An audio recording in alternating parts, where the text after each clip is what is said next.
BJP के candidate Madurai से हैं आर श्रीनिवासन, जो कि इलेक्शन से पहले ही अपने आप को एमपी कहते हैं। हालांकि उनका एमपी का जो एक्रोनिम है उसका पूरा फुल फॉर्म ये है मदुरई फॉर प्रोफेसर। खैर, अब सत्ता में आपकी सेहत की सत्ता से जुड़ा एक चिंता कार्ड निकालते हैं, जिसमें एक बहुत जरूरी सवाल है।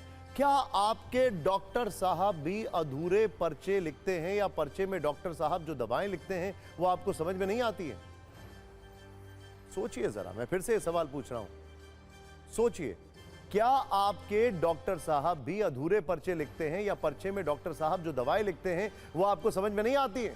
या फिर क्या ऐसा भी हुआ है कि कभी आपके डॉक्टर ने गलत दवा लिख दी हो? ये सवाल सुनकर आप चौंक गए होंगे, जैसे मैं पढ़ के चौंक गया हूं।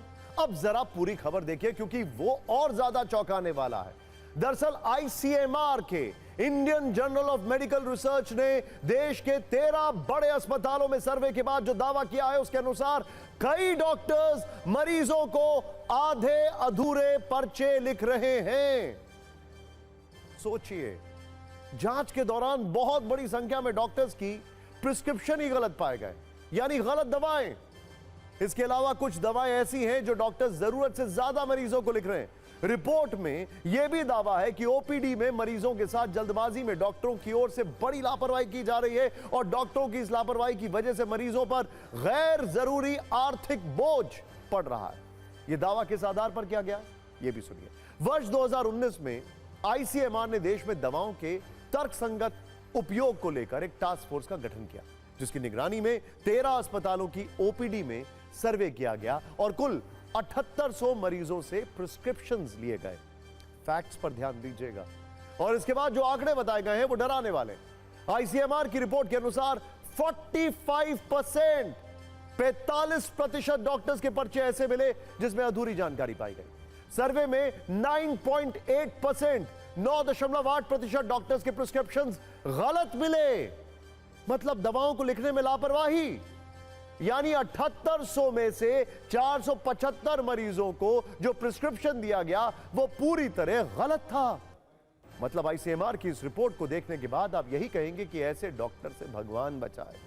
और हम डॉक्टर्स को भगवान समझते हैं, उसमें कोई बुराई नहीं, लेकिन यह चिंताजनक रिपोर्ट है। वो डॉक्टर्स जिन्हें भगवान का दूसरा रूप कहा जाता है, और यही डॉक्टर्स इतनी बड़ी लापरवाही करेंगे तो आप किस पर यकीन करेंगे? वैसे एक बात यह भी है कि सारे डॉक्टर्स ऐसे नहीं है, एब्सोल्युटली। कुछ डॉक्टर्स पूरी शिद्दत और ईमानदारी के साथ अपने धर्म को निभा रहे हैं। हिपोक्रेटिक ओथ, ये आपको याद है, वो जो डॉक्टर्स लेते। इसीलिए सबको एक तराजू में तौलना ठीक नहीं है, लेकिन जो खराब है उसे खराब कहना भी जरूरी है, और आपके सामने लाना भी।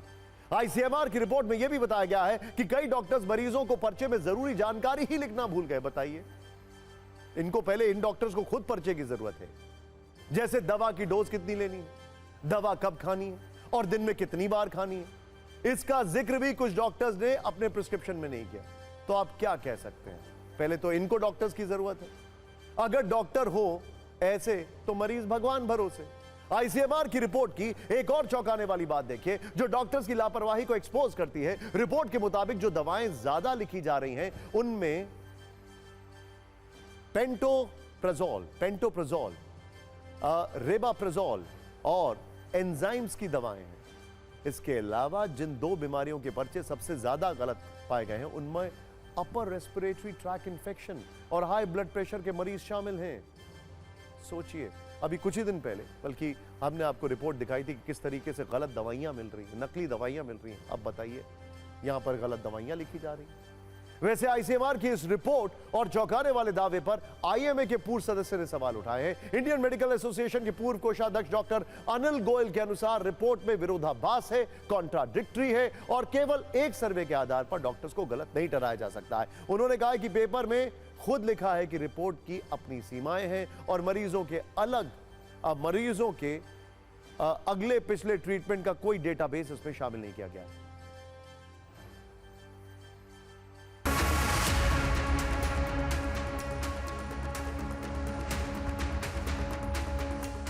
जैसे डायरिया है, वाटरी डायरिया है, कोई दस्त के साथ आया है, उसको आप ओआरएस ना देख के उसको एंटीबायोटिक देंगे तो कम्प्लीटली गलत है। आपके पास कोई आया है राइनो वायरस लेके कॉमन कोल्ड लेके आए हुए, आप उसको एंटीबायोटिक दे दोगे तो बिल्कुल गलत है। स्टडी जो है ये सिर्फ स्टडी में नहीं सीमित होना चाहिए, कई बड़े बड़े कंट्रीज जो हैं वहाँ पर ये कॉमन है। ये प्रेस्क्रिप्शन डेटाबेस बनाया जाता है, उसको एनालाइज किया जाता है, उसके एनालिसिस के अनुसार फिर एक्शन लिया जाता है।